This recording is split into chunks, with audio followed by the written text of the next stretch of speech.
Hello guys and welcome back to my channel. So for today's video is gagawa na naman tayo ng another video and it's going to be a Lovito try on haul. So medyo matagal na rin yung since the last time na gumawa ako ng try on haul. So I think mga 2 years ago na.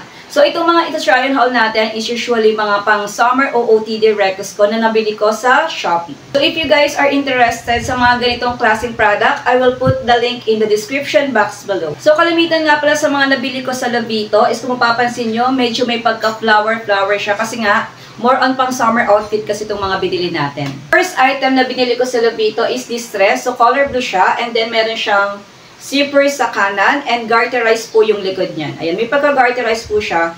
And then, size small nga pala yung binili ko. So, ang gusto ko dito guys is hindi siya ganun kahaba. So, if ever gusto ko lang mag-dress na hindi ganun kahaba, kasi hindi talaga ako mahilig sa mga dress na mahaba. So, medyo maikli lang siya. And then, size small yung binili. Dress nga pala niya is may pagka-A-line siya. So, hindi siya ganun kabukas yung pagka-dress nito. Second dress that I bought from Lovito is this another blue dress again. And as you can see guys, may pagka-floral din siya. May pagka-floral. And then meron po siyang, tawag dito, zipper sa likod. Again, hindi rin po siya garterized and then meron siyang kamay. If ever I want to wear a dress na ayaw ko magpakita ng skin or ayaw ko mag-sleeveless, so I've got another one. Yung meron naman siyang kamay. So if ever ayaw yun ng dress na sleeveless, ayan, pwede nyo itong i-check out or i-add to cart itong ating another blue dress. By the way, size small din to and meron nga pala siyang garter dito sa side. Ayan. Maganda rin siya guys sa kapag suot na and hindi rin siya ganun kahaba for me. So, nagustuhan ko rin to guys kasi hindi siya mainit sa katawan and very malamig lang siya sa mata. So, gusto ko rin tong dress na to. Third dress na I bought from Lovito is this black dress. And medyo may pagka-floral din. Hindi siya pala medyo. Floral dress din siya. And then may pagka-strap, spaghetti strap po siya. And this time naman, nag-try naman ako ng haba. As I've said, hindi po ako ganun kahilig sa mga mahabang dress kasi hindi naman ako ganun katangkada. So, nag-try lang ako ng mahaba if ever. Gusto ko lang matry kung bagay ba sa akin yung mga ganito kahaba. And comment lang kayo guys below ha if okay sa akin yung mga mahabang dress. Kasi wala talaga akong hilig eh. So, by the way guys, meron nga rin pala siyang zipper. I think may zipper ito. Okay, may zipper din po yan. Nasa gitna. Nasa gitna yung zipper niyan. And then, may pagka-A-line siya. Pa-A-line yung kanyang dress. So, ayan. Nag-try naman ako. For summer din. Mahaba naman. Try lang natin kung babagay sa akin yung mahabang dress. So, maganda rin yung tela nito. May pagka-polyester din po ang tela ni ating dress number 3 color black. Ayan. Ang ganda rin ito.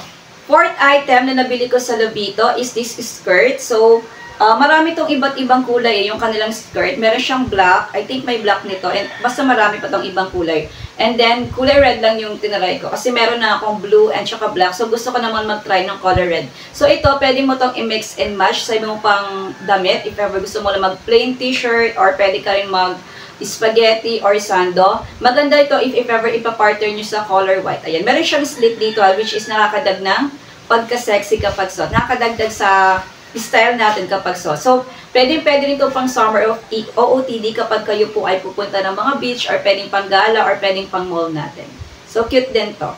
Third outfit or third dress that I bought from Lovito is this plain white dress. So, the last time kasi nung nag-summer ako, naghahanap ako ng white dress na pwede kong isuot sa summer pang pictorial lang. And then, na-realize ko wala akong mapili or wala akong gusto sa mga damit ko. So, nag-try ako bumili ng color white naman na dress. So, I don't think kung kung pang summer ba to. Pero I think pwede naman. Kasi medyo may magkabakintab po yung kanyang dress. I think pwede itong pang casual wear. Pwede rin sa mga event kung meron kayong pupuntahan. Ayan.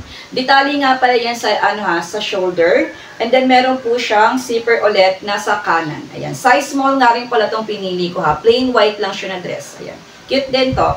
For mga petite na kagaya ko. Ayan. This item that I bought from Lovito is this swimsuit. Ayan. Na-try din ako mag-check out ng swimsuit from Lovito. So, ito nga pala yung kanyang, yung kanyang style. Kasi gusto ko kasi yung mga ganitong color. I think this is royal blue.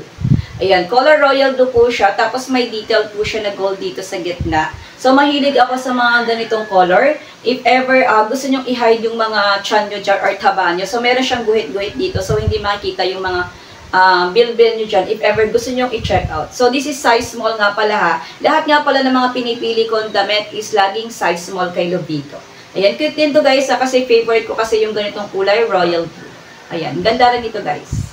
And ito guys, yung last na item na binili ko from Lovito. Ang ganda rin ng shades nila ha. Tsaka nakalagay pa po yan sa case. Ayan, ang ganda. So, napakamura lang pati ng mga shades nila doon. And marami kayong pagpipilian na kulay ha, na shades from Lovito. Katulad dito. I think nabili ko lang to ng 99 pesos during sale. So, ayan guys, tapos na po tayo magsukat. Comment down below po kung ano yung mga nagustuhan yung items sa ating Lovito try-on haul. So, marami pa itong susunod yung try-on haul natin ha. Nauna lang yung ating mga pang-summer records na OOTD from Lovito. So, yun na guys. Thank you for watching and subscribe for more videos.